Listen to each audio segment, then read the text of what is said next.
difficult. Don't worry, it will only become more difficult as you move forward. No, I try to keep it simple. If anytime you don't understand anything, please feel free to raise your hands and clarify. And I'll be happy to clarify to go ahead. So I'll speak today on the topic of, or the topic announced? Speaking with realization. Yes, speaking with realization. So I'll speak about this in three broad parts: what, why, how. So what does speaking with realization mean? What is realization? And why should we speak with realization? And then how can we do that? Okay. So let's begin with the first point. If we consider the word realization, what does realization mean? What do you think? What does realization mean? You don't have any realization about what is realization? You all, if you had not had realizations, you would not be sharing. You have dedicated yourself not just to practicing but sharing Krishna Bhakti. So surely you have realizations. But what is your realization about what is realization? Yeah. Yes? Experiences. Can you explain what kind of experiences are we talking about here? Because we all have experiences, isn't it? You can say, I attended this class, it was an experience. I was with one devotee in America. He's a magician and a comedian. And he has a particular rasam. He's a Prabhupada disciple. So he came for one of my classes. And he says, at the end of it, I asked, how was the class? He says, there are many wonderful classes I have attended, and this was not one of them.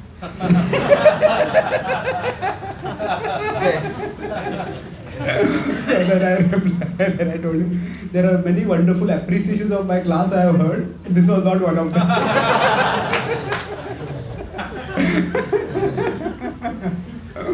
So you could say, okay, we attend a class and the class is boring. That's also an experience. Some classes are boring. So when we mean by word experience, what do we mean by it? Experience that deepens your faith. Experiences that deepen our faith. Good point. Anything else? Yes. Yeah, I'll complete this one. Yeah, please. The Shastric knowledge we heard that sometimes we realize, means we experience that is actually what happening. What is the science behind this? Sometimes we feel that. So, what we hear, that we experience. To put it this way, so what we hear, that when I started going to America in 2014, now we had heard a lot about, one of the major aspects of preaching in India is bashing the West. And that's a major aspect of how Western civilization is bad and India is good. Now when I went to the West, I got a much broader understanding. There are many things good in the West in terms of material arrangement of things, physical logistics, very well taken care of. But then as I started talking with people, especially Western people, the level of mental health problems are horrifying. And I realized that, okay, it's like people may be comfortable, but they are comfortably miserable. So what we have heard, we experience it. Is that what you're saying? Something like that? Yes. Okay, yes. You're saying something? Same. Okay. Yes, please.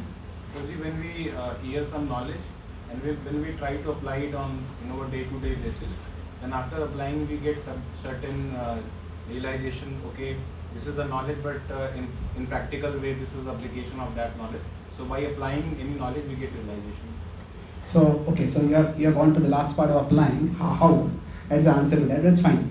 So when we hear, we apply, then we learn something. And what we learn from that, that's what we can call as a realization. So going back to the same thing, that when I actually went to the West, I was able to reconcile. Because from the media, we get one picture of the West. Oh, it's such a glamorous place, it's such a comfortable place, such high-rise buildings, so much facilities. From devotees, we hear something, oh, it's such a degraded place. So how do you bring these two together? Is there a way, is it one right and other is wrong? No, there is rightness to both. As I said, at a physical level, things are extraordinarily well arranged, not everywhere in the West, but in many parts of the West. But at a mental level, it's incredibly broken down. So like that, basically, what we hear, we apply, and then we learn about it. That's one aspect of realization. Anything else? Yes. We understand the knowledge when we realize it. Otherwise, it is like a theoretical knowledge only. Okay, so we can say that it is. Okay, you could put it that here we are hearing and understand. So when we realize it, we understand it, or when we understand it, we realize it, whichever way. But the point is that realization brings some level of depth. Sometimes somebody is speaking and they can make very big statements, but they just don't touch our hearts. This person is speaking big things from the air, it feels like that. They don't have any realization of it. So I was talking with Bhurijan Prabhu in Australia. So he said when we joined ISKCON, at that time it was a particular phase in American history. So it was that they had a phase where everybody was a part of the counterculture, youth especially. A small part of the counterculture was hippies. Counterculture means the way the culture is going opposite of that direction. So he said they were all like rebels. So he said we are rebels without a cause and rebels without a pause. So our slogan was, don't trust anyone above 30. Don't trust anyone above 30 because they are all a part of the establishment. They are all a part of the propaganda machine that is keeping us within this boring way of living. But he said, now that I have practiced bhakti for 30, 40, 50 years, he said that when I hear classes, my attitude is, don't trust anyone below 40. Now, of course, it doesn't mean that a devotee can't be preaching before they are 40, but it takes some years also to gain some realization. We can speak some knowledge, and certainly we should speak, we should wait to, but what happens is, okay, how is this knowledge to be actually applied in life? And what are the challenges when we apply it? How do we deal with those challenges?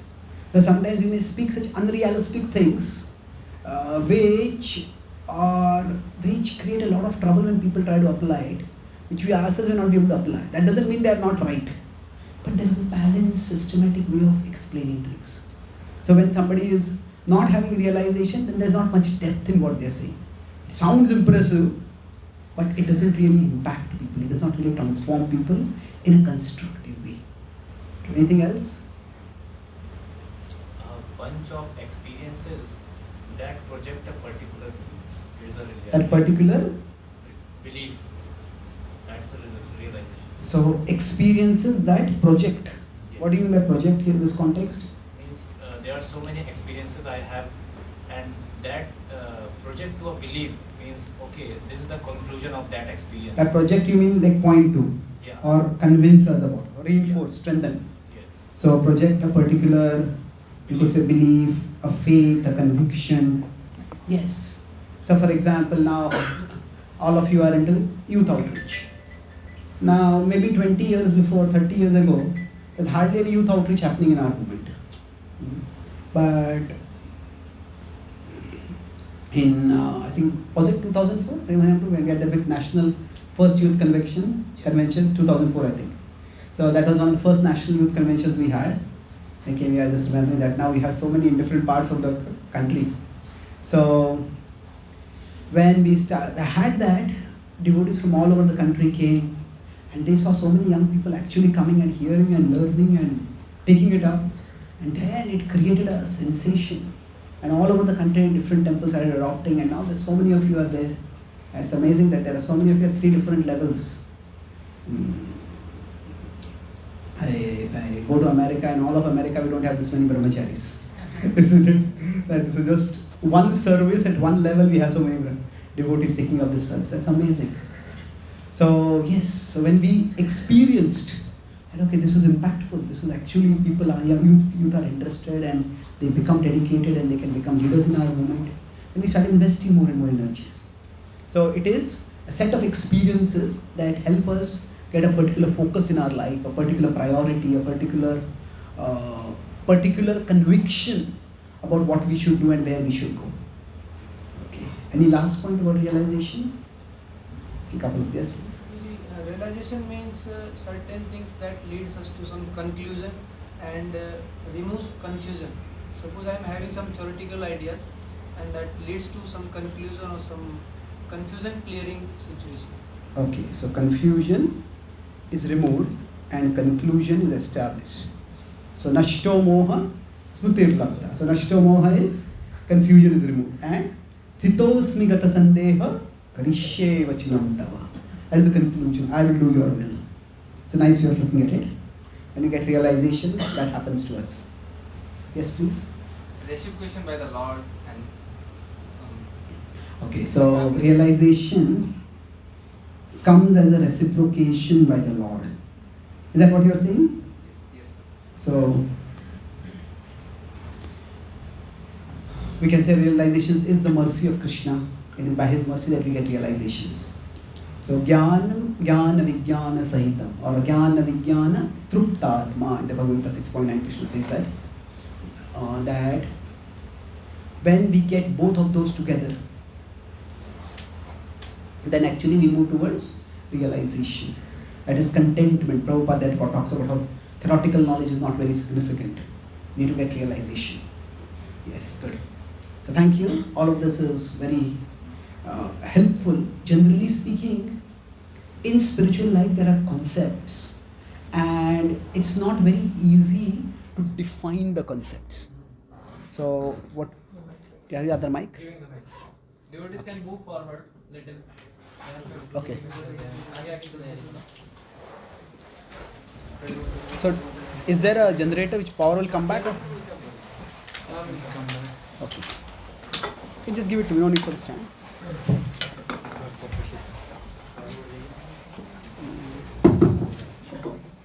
Normally it comes back in how much time? Any idea? It takes some takes.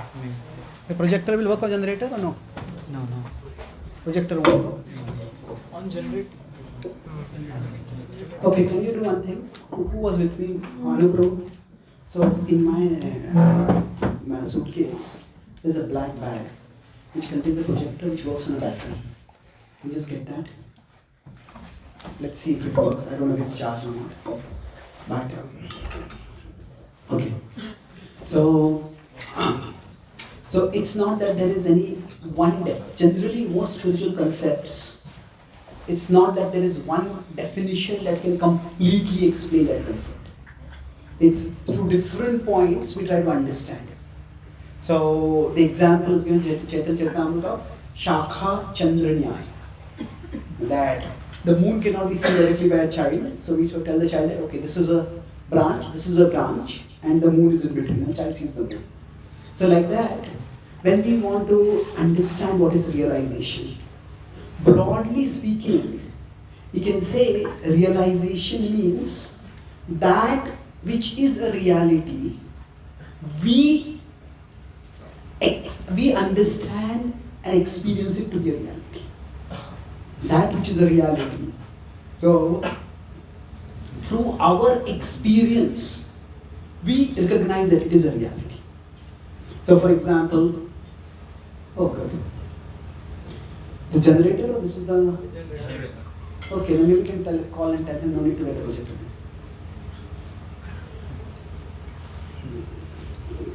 So, what is a reality? That we experience and accept as a reality. What is a reality? We experience and we accept it as this is a reality. So, for example, we may hear this world is Dukkhalaya. And yes, It is a very important philosophical point to understand. So around 2006 to 8, I had a lot of health challenges. And I was practically in the hospital for a long time, and I was not able to move much. So at that time, I decided that, because I was anyway trying to understand what was wrong with my health and trying to recover, so I started studying medicine a little bit. So at that time, I had made a resolution that we didn't have Wikipedia and internet so easily. But I said, okay, is the audio okay or is it echoing? Okay? Is okay for all of you? Okay. So I said every day I will read about a new disease. So Prahlad Bhara says this body is Ashesh Rujam Viroha. Prabhupada translates this as the body is a breeding ground of unlimited diseases. So I thought that I'll read about different diseases to get realization. Then I wanted to do it for 1 year. I did it for 6 months. I found it is just too pessimistic and dark. But when I was doing that, I started thinking that I know about some of these diseases. It was so disconcerting, so discouraging, so sobering at one level. But then I thought, we have medical students. Their whole life is centered on studying diseases. But how many of them become detached because of that? Isn't it? How many? Not many. It's like people will get disease, but through their disease I will come to ease. Isn't it? Through people's disease I will come to financial ease. So somehow it is that knowledge, even that experience. We see people being sick every day. But that itself does not necessarily lead to realization. You can understand that diseases happen and this symptom is for this disease, but the realization in terms of becoming detached from the world, or leave alone attached to Krishna, even open to Krishna, that doesn't really come. So it is not just experience. It is we experience and then we accept it. See, the problem is that in this world, anybody who goes, see, if you consider our experience, we all have a lot of experiences. I have written a book on reincarnation called Demystifying Reincarnation. So many times I give talks on this topic.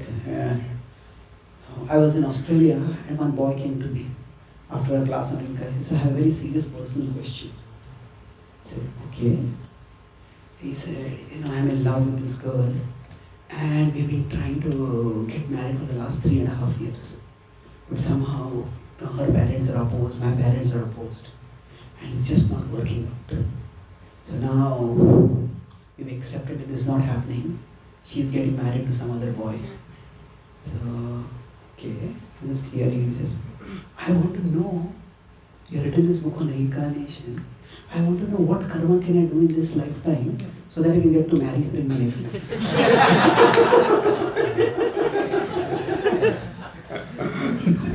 Now we may laugh, but he was very dead earnest. When I wrote that book, I had done a lot of research. There are many Bollywood movies which talk about reincarnation.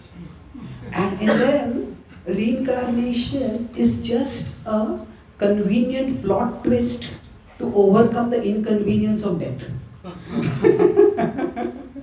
So maybe the hero and heroine die and their love story should not end.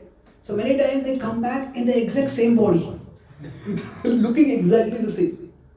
So the idea is that there is the knowledge of the inevitability of death or the inevitability of the frustration of one's particular desire. But what conclusion does one draw from it? Like, why does that experience, like a doctor, for example, this is not a criticism of the profession of doctors. You could go into any profession like that. And every profession introduces us to some aspect of how this world can frustrate and thwart us. But why is it that this doesn't lead to realization?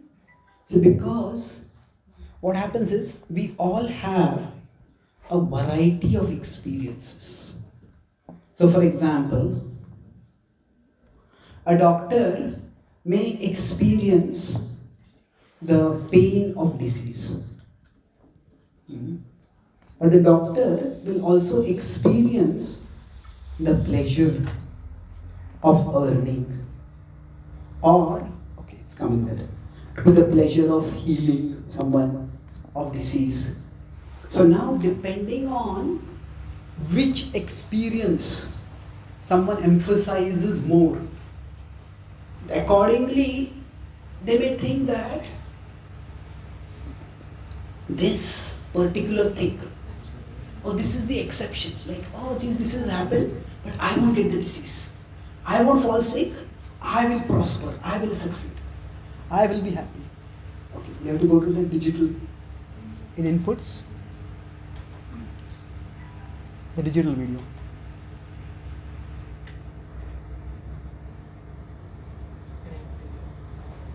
Okay, maybe you can just increase the brightness. Is there a knob there somewhere? Or is it visible to all of you? Not really visible. Maybe just pull those curtains. I don't know. That will make a difference. Okay.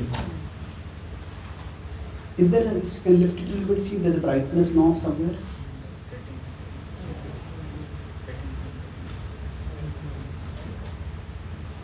Okay, I think you can see something.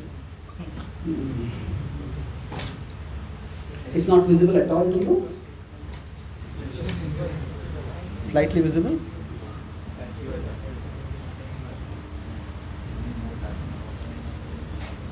Okay.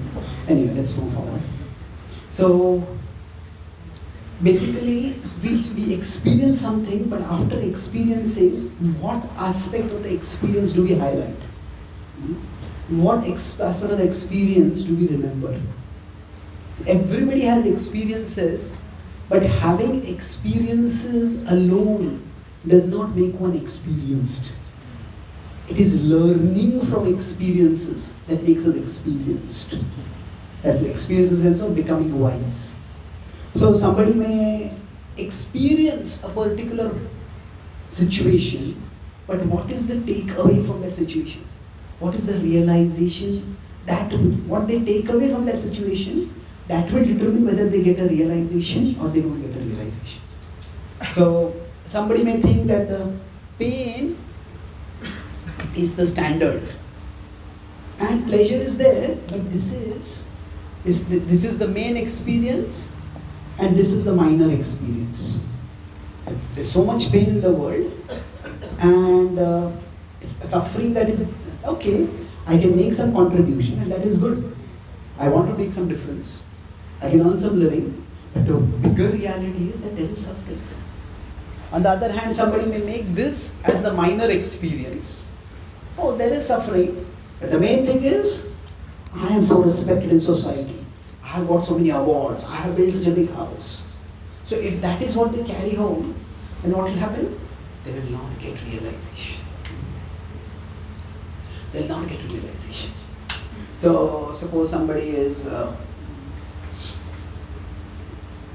as youth preachers, if we do youth preaching only, but say if eventually you become congregation preachers and you're counseling a young grahastha couple, and both of them are young and attractive, and say it happens that okay, they are having a lot of differences, and maybe the Mataji seeks guidance from a brahmachari. There have to be some boundaries, but let's take a hypothetical situation. Then, when we see the amount of differences in their life, our mind can go, okay, both of them are young, both of them are attractive, but still their lives have so many problems. That this whole dream that life will be comfortable and enjoyable, this is not really, there's no substance behind it. If that is what we focus on, then we will get some realization that will help us grow in spirituality. But the mind can be so cunning, the mind can focus on something opposite. See, this man is not able to give her shelter. He doesn't understand it, but I understand it better. So So, if I give her shelter, she'll be happy and I'll also be happy. So the mind can focus on something completely different from what should be the focus. That's why when we go through experiences, what is it that we carry from those experiences? That's what determines whether we get realization or not. So, what is a reality? We accept it to be a reality. We experience it, but after experiencing it, we accept it. Otherwise, we downplay it, we deny it, we let it go away, we push it to the background. So that is the first point of what is realization. Then, what are the three parts we're going to discuss? What, why, What, why, and how. So now, why is realization important? Why is speaking with realization important? All of you mentioned already some points, but let's try to explicitly or specifically focus on that. Why is, yes? Guruji, speaking with realization is important, otherwise we'll mentally speculate something else which is not reality. Okay, there might be speculation. That's interesting. Some people, what is one person's realization, that may be labeled by another person also as a speculation. Isn't it? So what I call as a realization, that may be considered speculation. So what you are saying, realization is what will protect us from speculation. Because realization would be same because it's reality.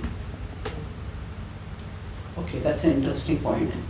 Will everybody have the same realizations? No. Then yes and no. Life is achinte vedale. So we'll talk about this. With respect to realizations, if I don't talk about this, I can remind me of it, question answer take it. There are universal realizations and there are individual realizations. Like Krishna is all attractive. That is a universal realization. But the specific aspect of Krishna that Yashoda Mai finds attractive, that Radharani finds attractive, that say Subal Sakha finds attractive, it's different because they have their particular rasa. So there is an aspect of realization that is universal, but there are aspects of realization that are also individual. We'll elaborate on this a little bit more later. Yes, please. Realization give convictions. When we have realization, we have conviction. When convinced people preach, it can convince others. Yes, so there's one Christian theologian, he said that the problem with the world is that the foolish people are confident and the wise people are doubtful. So, foolish people, somebody is so confident that if you just get this job, your life will be successful. If you can just go to America, your life will be successful. I had a maternal uncle in America. He had his own company and he didn't have a son, so he wanted me to come there and inherit his company. And he took many of our relatives and he gave them jobs in his companies and he got them employed. So after many years, when I started going to America, I talked with him. And after talking with him, I realized that his conviction that if people from India come to America, they will be happy. That is so great. It's like I was wondering whether my conviction that people go to the spiritual world, they will be happy or not, because I have that much conviction. And it's such zeal, somehow or the other. Do this, go through that loophole, do that. Somehow get people to come to America. So it's like some people, it's not necessarily foolish, but it's a material thing. So we often don't have conviction, and when we have realization, then we'll have conviction. Yes. Anything else? Who has not answered till now? Yeah. Yes, please. Strong belief system. So if we have realization, then it's not just one conviction, but we have an overall belief system that is strong, and that helps us to communicate with others. First of all, we ourselves are well situated, and then we can elevate others also. Thank you. Yes? We get from strong connection. Sorry? Strong connection. Strong connection with what? With the opposite party with whom we are speaking. if we have realization, we can develop a strong connection. Yes, that's true. We'll explore this a little bit more when we go towards how to get realization, or how to speak with realization. Thank you. Yes. Is a comment over here? It makes us more realistic. Okay, it's having realization makes us more realistic. It's like saying, it's true, but it's like saying, having more money makes us more wealthy. It's the same thing essentially. Yeah. When we have realization, we become more grounded. It's true. We are more realistic in what we speak, how we help people grow. Yeah. I remember one example of how not to preach. So I was in Pune, one boy came, he's a semi-devotee, he came to meet me, and he said, he was in tears. He said, I'm never going to come to this temple again. I said, what happened? And he said, my mother passed away, and I came to the temple. He was close to me. I was in the media department at that time, so I used to meet him. He says, you are not available. I had gone out, and then he said, I met some other devotee, and I told him that my mother passed away. And he told me, your mother passed away? He said, tomorrow your father will pass away. The day after tomorrow your brother will pass away. After that your sister will pass away. Your friends will pass away. Everybody is going to pass away. Ultimately we are all alone in this world. Now, that may be true, but that is not what they need at that time. You have to speak what somebody needs. Isn't it? If somebody is, it's like, sometimes there are two aspects of preaching. If somebody is high up, if we are here, and somebody is flying high in the sky, then we need to bring them down. So, it's like somebody is high up, unrealistic, we bring them down. So sometimes here, we may have to speak something which is heavy, something which is, like sadhu sometimes speak sharp words, that needs to be spoken. But, if somebody is already halfway down, somebody is already, so here, somebody is, you could say here a person is complacent. Then we need to bring them to the ground, we need to ground them. But if somebody is already discouraged, and then we speak heavy, it's like we don't ground them, we bury them.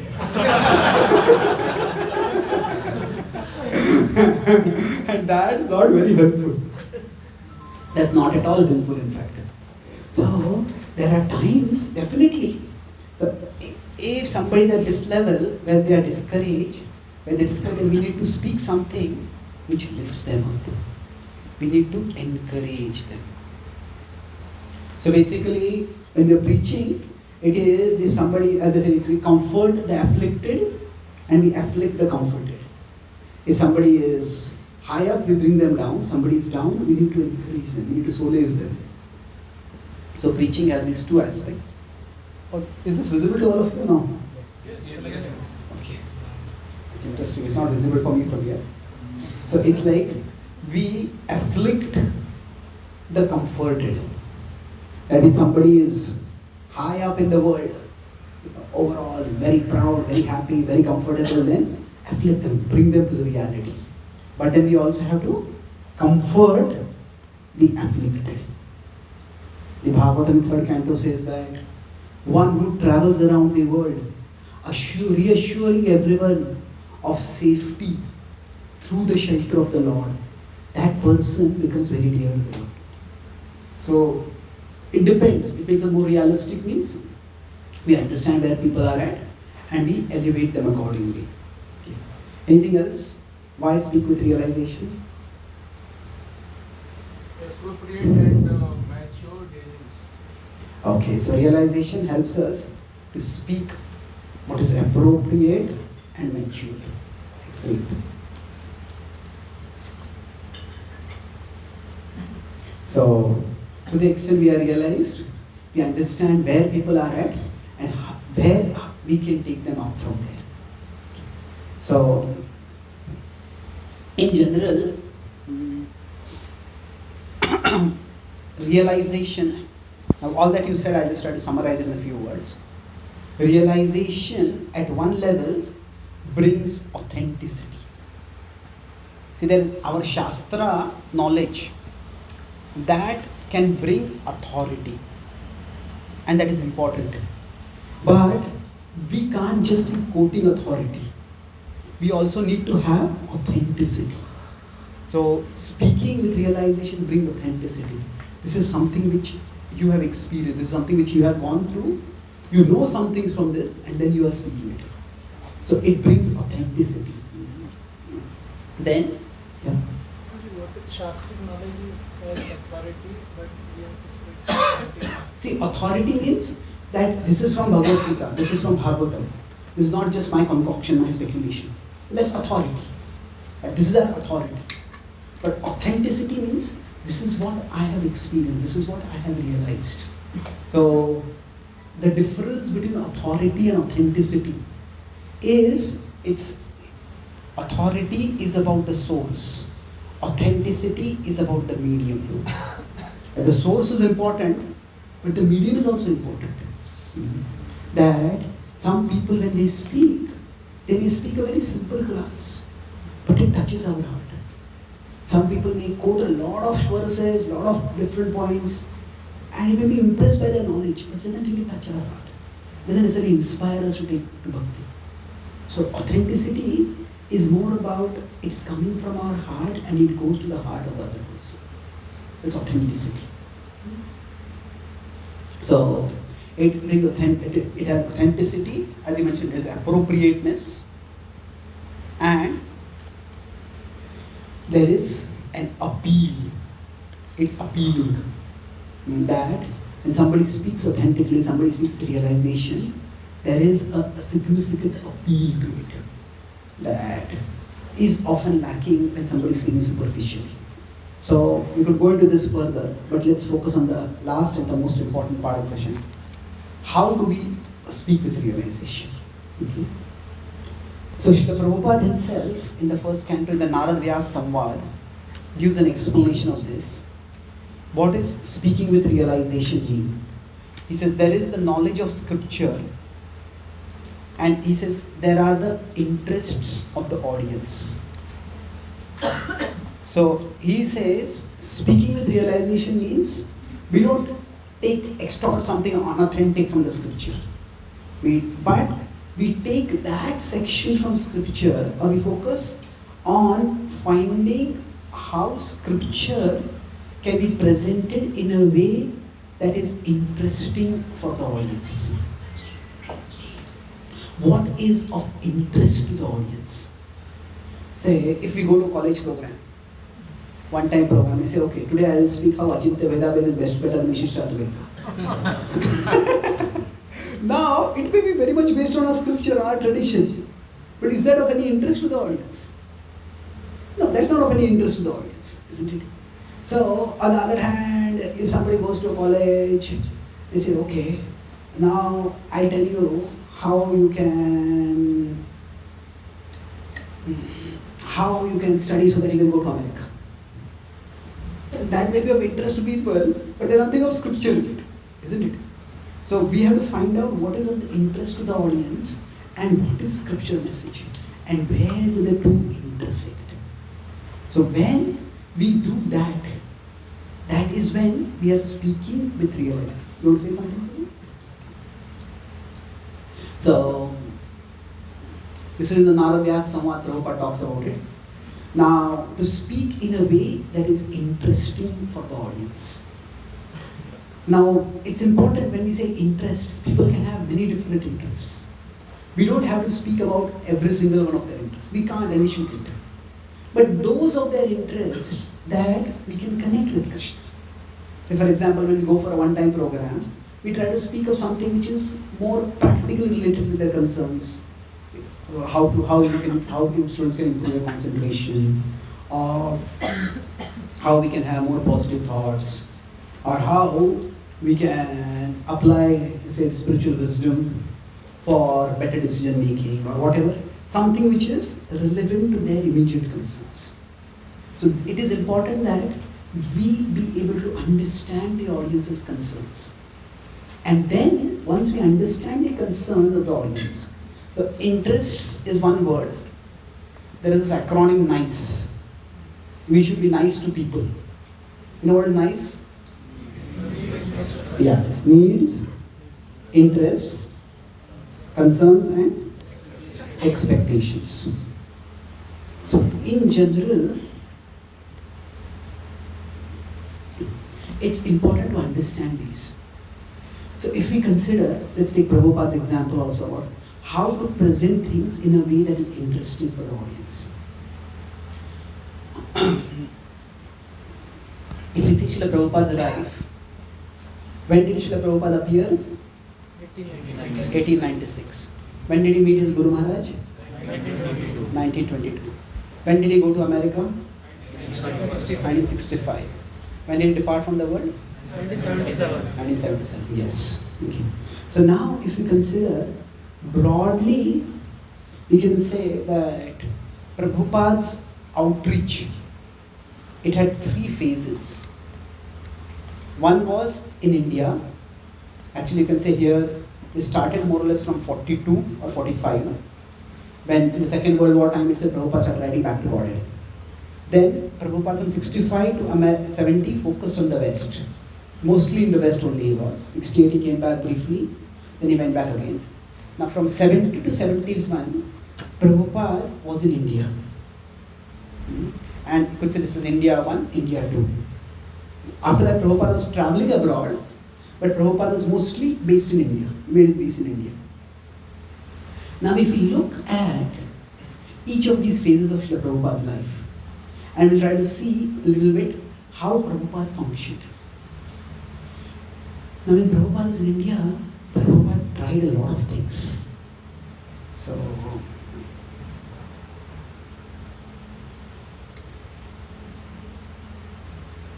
can you guess what this is?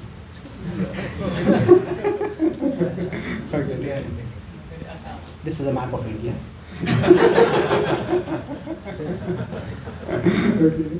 So Prabhupada was born and brought up in Kolkata. And then he actually did his business in 3 distinct places. One was in Mumbai, he had his business, and then he went to Prayag.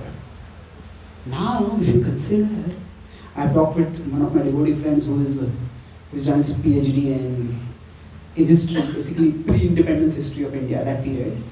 So actually, people didn't travel so much at that time. If somebody had a government job, then they would put it transfer. But then everything is provided by the government at that time. You have quarters and you have facilities, your job is clear. But for somebody to relocate their entire business and relocate the entire family, that is not easy. So Prabhupada did that. 3 different places he tried his business. It just didn't work for various reasons. Whatever. And then, at that time, what was Prabhupada's motivation? He was thinking that I can earn money and financially support my Guru Maharaj mission. When that didn't work, then he started focusing on preaching directly. He started Back to God magazine. There are multiple things that Prabhupada tried. He tried Back to God magazine himself, printing and distributing himself. Then he stayed in his Guru, in one of his godbrothers' ashram, and tried to run their magazine and tried to expand that. That didn't work very well. Then he tried to start the League of Devotees in Jhansi. That didn't work so well. Then he eventually based himself in, then he went to actually, he was in Delhi, Mumbai, various places, trying to find some speaking engagements, trying to write something, talk with people. But then he decided to stay in Vrindavan and he wrote the Bhagavatam. So basically when Prabhupada was doing all these things, he was observing and he was not getting much success. Now, Prabhupada, when he was not getting success, so there's no success in the phase in India 1 we are looking at. So, Prabhupada could have thought about various reasons for the lack of success. Now, one reason we can obviously say is that Prabhupada was focusing on English outreach. And even now, if you consider, the local language outreach is so much bigger than Indian outreach, isn't it? But at that time in the 1960s, when Prabhupada was speaking in English, there were not so many people who were educated in English. So just the choice of language itself limited the number of people who could come. Then beyond that, Prabhupada didn't have a big any institutional support. Prabhupada didn't have funds to finance himself much. Prabhupada got funds here and there, but Prabhupada didn't have followers. Prabhupada could have thought of various reasons why he was not getting success. And then depending on how one analyzes, okay, what is the reason I am not getting success and what should I do about it? So some preachers may analyze, okay, I'm speaking in this language, so I'm not getting success, so I'll switch to another language. Or I'm preaching to this demographic, this group of people, they're not interested, so I'll speak to some other group of people. Some people say, okay, I give classes, my classes are very serious, I'll start telling some jokes. I'll bring some humor. So depending on what we analyze as the cause, we come to a particular solution. So what did Prabhupada analyze to be the cause? That he was not getting success? Sorry? Yeah. Gurus wanted him to preach in West. Indians are following West. Okay, his guru wanted to preach in West, that's true. But that was what we are trying to say. See, we cannot really know in Acharya's mind what was going on. But from the actions, we can arrive at certain inferences. So, yes, what you're saying is true, but Prabhupada also observed certain things. So, which sort of became his realization of his Guru Maharaj's instruction. His Guru Maharaj had given instruction, preach in the West. But what was his realization? At that time, Indians are following. Yes, Indians are infatuated by the West. So, Indians are infatuated by the West. It's interesting how things worked out. India, the Congress government chose to ally with the USSR when the Cold War happened. But although the government chose to ally with USSR, to align with USSR, Russia never became the land of the dreams for India. No Indians really thought, oh, I want to go to Russia. The West still remained the land of the dreams. And over a period of time, from UK, it shifted to America. After the Second World War, America became much more influential. It became the sole superpower. So anyway, the point is that Prabhupada analyzed that. He didn't think, okay, I should speak in some other language. He wanted to reach the educated people, and he saw Indians in general were infatuated by the West. But if now you could say that if you consider Indians being uninterested in spirituality. Now this is not really true. India has always been a very religious country. And even now India is quite religious. No doubt about it. But what was it that India, for them, it's like bhakti or puja, this is one part of life. And it's something which I do which I feel good. I was in America. After this Ram Mandir, there is a lot of cultural self-awareness among Indians. So many Indians are trying to find answers to questions. And they sometimes come up with very entertaining answers. So one devotee in America showed me a cartoon. He said this, an American college student is asking an Indian college student, hey, why do you people worship so many gods? And the Indian replies, we like to keep backups.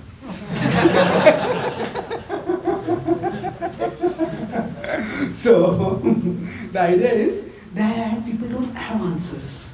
And they try to come up with their own answers. So it is not that even during their time, it is what the Indians were not interested in? Philosophical spirituality. Like Prabhupada is not a kathakar primarily. So even at that time, if you look at 1960s, 1970s, there were many big gurus at that time and they had thousands and thousands of followers. Like even now there are gurus who have followers. And we can't say all of them are just concocted people. Some of them may be really telling kathas nicely, they will be devoted to the Bhagavatam. But Prabhupada's way of philosophical spirituality to appeal to educated Indians, that Odom was there. So Indians not being interested in philosophical spirituality, and you can say that Indians infatuated by the West. So we could say Indians infatuated by the West, This is also very true. I talk with devotees in Africa, and often they say that all over the world we have traveled, and there is no country as racist as India. They say that Indians have such a condemnation for the dark skin and the dark complexion. Now, I told you, this is not really necessarily true. You may have had some experience that, but that whole point of being infatuated by white skin and conversely raga and dvesha. So attraction toward the fair skin, white skin, and aversion toward the dark skin. That is something which is there. It is not nothing to do with Indian culture or Indian philosophy. It's just something which is presently there. But we could say both of these are simply Maya, isn't it? Being not interested in spirituality is Maya. Being infatuated by white skin is Maya. But what was Prabhupada's expertise? Prabhupada decided to use one form of Maya to counter another form of Maya. Isn't it? So, like we use a thorn to take out another thorn. So, Prabhupada went to America. I won't go into Prabhupada's American outreach so much now. He went there, and then, because we are focusing on Indian outreach, let's focus on India. He went to America and he was extraordinarily successful. He had people become devotees, and he came back. 1968 he came back with a couple, 2-3 disciples, but 1970 he came with busloads of disciples. And wherever he went and he did Harinam Sankirtan and everything, it was sensational. And now, it's interesting if we consider between 1960s and 1970s, India didn't really change much. That it was not that Indians became interested in philosophical spirituality. That Indians becoming interested in philosophical spirituality started in the late 80s. Around 86, 87, 88, at the time when, say, the Bhaktisang Maharaj, the Aram Prabhu, all these devotees started coming, and then Radheshyam Prabhu, Gaurang Prabhu, and then subsequent generation of devotees in the 1990s. Many of us were interested in 1996, 95. So basically, Indians taking up preaching Krishna seriously, it happened in the late 1980s. There's one lecture of Prabhupada where he's saying that this movement is from India, and I am the only Indian in this movement. So the thing is that although Prabhupada came back to India, it was not that Indian mind had suddenly changed. So it was not that Indians suddenly became interested in philosophical spirituality. So what did Prabhupada do? It was, if you see, speaking with realization means, we consider what is the message of scripture and what is the interests of the audience. So, you should look at what attracted people, Indians, before Prabhupada. There's a few other gurus. There was at least half a dozen to a dozen other gurus from India who had gone to the West, and they had had some success. But Prabhupada was the only person who focused on cultural spirituality. Not just philosophical spirituality, but cultural spirituality. See, when Bhaktisiddhanta Thakur, he did not emphasize cultural spirituality so much. You may have seen their pictures. He even went to Radhakund and gave a lecture in Radhakund wearing shirt pant. You see that. And when his disciples went to America, in the UK, they went wearing Western clothes. And Bhaktisiddhanta Thakur himself there was with the consent and with the information of Bhaktisiddhanta Thakur. So they wanted to present themselves in a particular way and reach a particular demographic. But Prabhupada emphasized cultural spirituality. And that's why when Western people came back to India, what happened was stunning.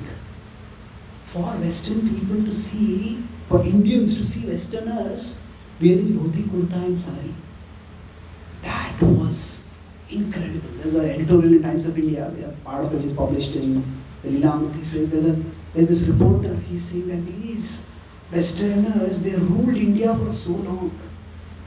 But now they are adopting our culture. They are saying this is cultural conquest. of India, or by India of the West. And what happened is Islam had been ruling India for almost 600, 700 years. But Islam, while it was politically superior, politically it had gained more power, but no one in India considered Islam to be intellectually superior. Islam was not even an intellectual competitor to the Vedic wisdom. No disrespect to Islam over here. Just the way it was perceived in India. But when the Westerners came to India, they had the rational approach, they had technology. They were seen by many Indians as intellectually superior. Not just technologically superior, not just superior in this way, but intellectually superior. So that's why Western people taking up bhakti, that was extraordinary. And Prabhupada tapped that. So it was, what was the, if you consider Indians and Shastra, or we could say specifically, Prabhupada's focus on Shastra was on bhakti. So what Prabhupada focused on, the interest of Indians and the West, it was basically what you can call as the cultural national pride. That the cultural national pride of Indians. Oh, our culture is so great that even Western people are adopting it. And this Swami, he is the person who has done that. This Swami must be so great. You see, this, at that time, there was such a sensation created. One of my friends is writing a book on the sociological impact of Prabhupada's outreach in India. Right? As I said, not many Indians became dedicated disciples. So he showed me a picture. There's a lawyer in Mumbai. So in his nameplate, LLB, this, that, and below that, ISKCON life member. So at that time, ISKCON had become such a prestigious name. And, oh, I'm a life member of this movement. So that was the amount of sensation that was created. Now, because the Indian government was highly socialist, and Indian government did not want religion to spread so much, that's why the Indian government tried to create this whole propaganda that ISKCON devotees are CIA members, and they tried to discredit us. So various things happened. It was a very complicated time.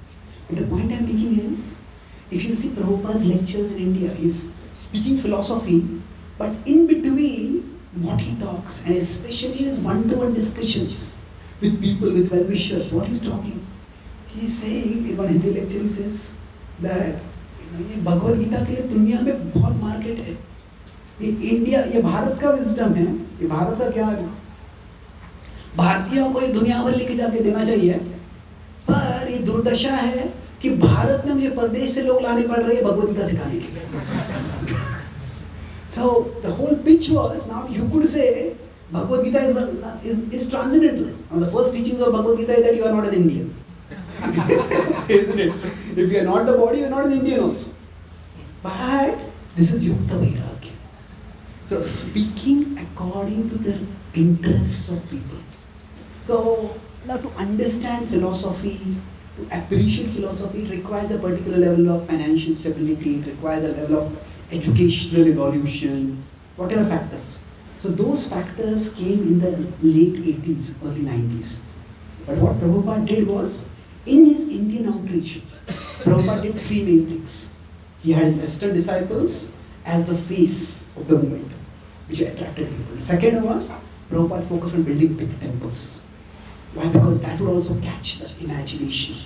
Oh, it's a big, grand temple. This was an international organization and it's building grand temples. Now, so many other groups have built temples, and some of them have built temples bigger than us also. But if you look at I recently saw one book on the topic was more like the rejuvenation of religious architecture in India. And there they attribute Prabhupada as one of the pioneers in that. They say ISKCON was what actually in the modern times, not just in holy places building temples, but building temples everywhere, grand temples. ISKCON is one of the pioneers in that. So Prabhupada did that second thing. Why? Again, attract Indians. Indians may not be ready to become devotees at that time, but he didn't reject them. He said, so it's like at that time, Prabhupada had two main demographic of followers. One were his Western disciples, most of them were full-time. And then there was Indian life members. So now these were not really, they never become committed, not never, very few of them became committed, initiated followers. But they did a lot of service. And Prabhupada presented Krishna consciousness in a way that could trigger their imagination. You may read in Lilamrit, there was this big sadhu sangha program where different groups of sadhus had come. And Prabhupada only spoke for 10-15 minutes. And Prabhupada just got his disciples to come and do kirtans. And just see that, there was Western men, Western women dancing, and there was this small girl, Saraswati, dancing on the stage. That just, Prabhupada says, look, there's no need for me to speak. You have seen this for yourself. This is the transformation. So what was Prabhupada doing? Understanding the interests of the audience and presenting Krishna consciousness according to the interests. Now when I have read a lot of the letters that Prabhupada wrote to disciples, and I have talked with, not disciples, to life members, and I talked with many of the devotees near Prabhupada disciples who were there with Prabhupada when he interacted with life members. And Prabhupada, in his interactions, hardly ever pushes them. What time are you waking up in the morning? How many rounds are you chanting? He saw that they were not at that level of becoming serious sadhakas. He didn't reject them, but he engaged them, speaking according to realization. Now for us, what is happening is, most of our movement is somewhere in between. We have congregation, we have brahmacharis. Now I'm putting the brahmacharis here not at the same level as the Western disciples. For one main reason is, for us, it is not that much of a radical shift as it was for Westerners. For many of them, many of our practices just didn't make sense. I was in New Zealand and I was about to start a class, the Kirtan got over, and then as slowly as I was spending time in the West, I realized why Western people need some separate outreach facility. Like for our youth, we need separate youth outreach facility apart from the main temple. So there was this very dignified looking Western woman, around 40-45. Probably she was executive in some big company, something like that. The way she dressed. So I was just sitting behind and she had come for the kirtans. Can I ask you something? She said, yes. She says, when you blow that conch, why do all of you kiss the floor?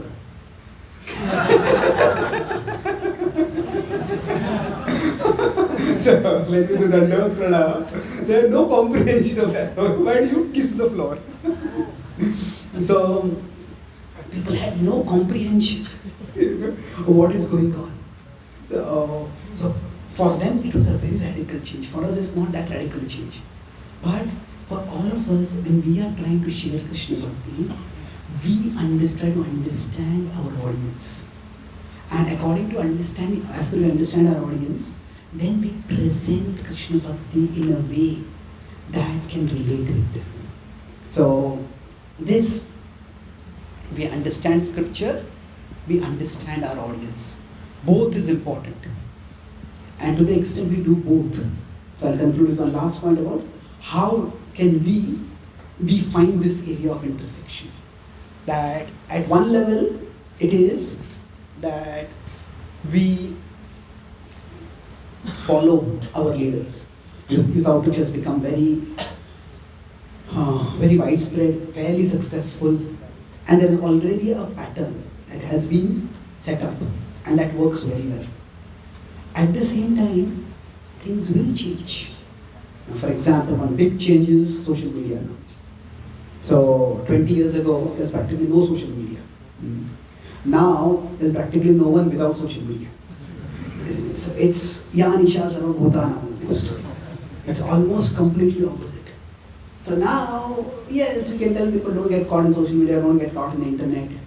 Well, that is true. We have to follow. But while following, we also ourselves need to analyze that, okay, is this working? Like say, a youth preaching started in Pune, and they're going to a particular set of audiences. But now when I spent some time in North India, I have done I've interacted with some youth. It's different, and I've talked with devotees. There are some adaptations done to the kind of, maybe you have it in Hindi at times, maybe you have a certain less philosophy or more of this or more of that. We analyze so that we can adapt. Okay, this is the audience over here. How can we reach this audience? So we want to follow, but we want to surrender with our intelligence. Okay, this is a purpose. How can I fulfill the purpose? You know, there are these 3 levels of these followers. There's third class, second class, and first class. So we can say there is the instruction and there is the intent of the instruction. The third class doesn't follow the instruction, doesn't understand the intent of the instruction. The second class follows the instruction but doesn't really understand the intent of the instruction. This is what I was told to do, this is what I do, that's all there is to it. But the first class may or may not follow the instruction, but understands the intent. And based on that intent, adopt so that the instruction can be, the purpose of the instruction can be fulfilled. So Prabhupada's followers, Prabhupada's Guru told him to preach in the Western world. And Prabhupada did that. Around 1771, there is a couple of lectures of Prabhupada where he is telling his disciples. He says, my Guru Maharaj told me to preach in the West. I have done that. I did it in my service to my Guru Maharaj. He says, now I want to preach in India and you assist me in this. Just as I assisted my Guru Maharaj. Now did this mean that Prabhupada had no desire to preach in the... Prabhupada had his own desire, independent of his Guru Maharaj's desire? No, not at all. What Prabhupada was doing was, he understood that, okay, he had traveled across the world, he had preached there, he had created vibrant centers, but he recognized that the global movement would need a foundation. And that foundation was in India. So he didn't just want to literally follow the instruction alone. You go to the West and give some classes and come back. No, he wanted to actually create a global movement. And that's why Prabhupada decided to focus on India. And he said to his Western disciples, you share Krishna Bhakti in the West. And I'll come there, visit there intermittently. So Prabhupada understood the instruction, but he also understood the intent behind the instruction.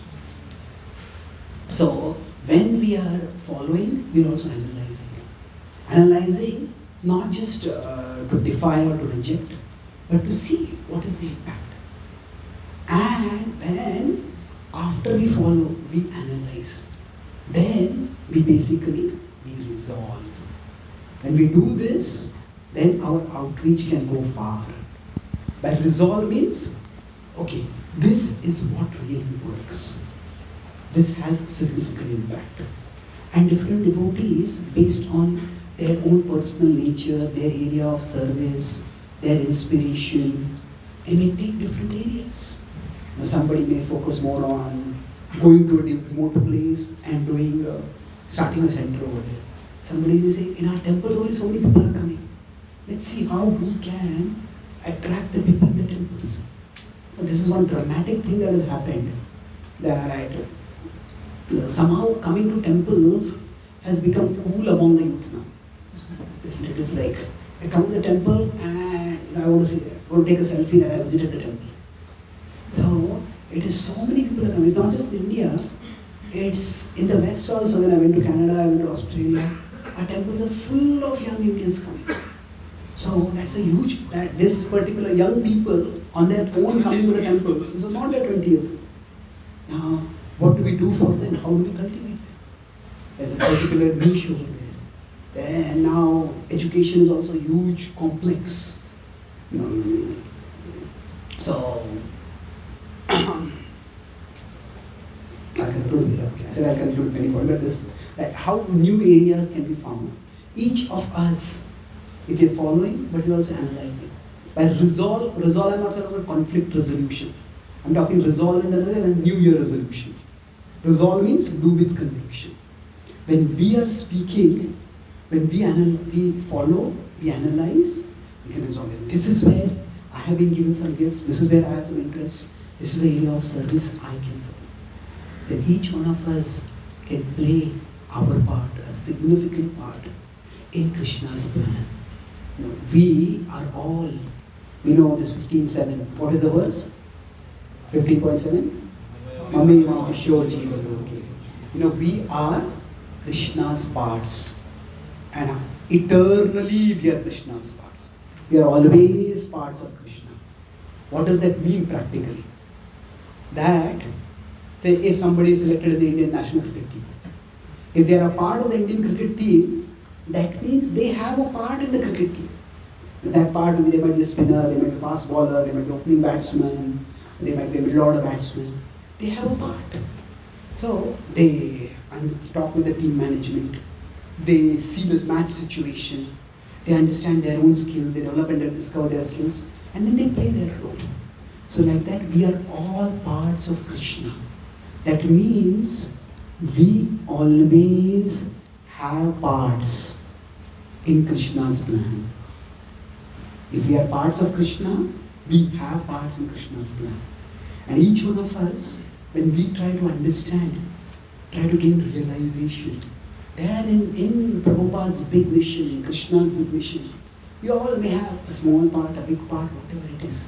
We play our part, and by that, we will come closer to Krishna, and we will take others closer to Krishna. So I'll summarize what we discussed today. Our topic was speaking with realization, and within that I spoke about 3 broad points. The first was, what is realization? So many of you gave various points about realization. So one, that which is a reality, we understand and accept it to be a reality. So it is not just having experience, but learning from experience. We may all have many experiences, but I talked about the doctors. We may have some experiences which can confirm the knowledge of scripture. Some experiences may seem to challenge the knowledge of scripture. In the sense that I said, if somebody goes to the West, oh, it's so comfortable. Was I told what I was told wrong? Which part of the experience do we focus on? So if we downplay some and we highlight some, then we may or may not get realization. So what realization is? That which is a reality, we accept it. And why realization? It helps us preach with greater conviction. I said we are more authentic. Authentic means something comes from our heart and it goes to the heart. We are more appropriate. We know what to speak to whom. And then we are more appealing. We can connect with audiences better. And now these are not necessarily all the reasons. This is just a summary of reasons. And how to speak? We discussed that. This key diagram, if you forget everything and just remember this one. That there is scripture and there is the interest of the audience. So how do we find the intersection between what is the message of scripture and what are our interests?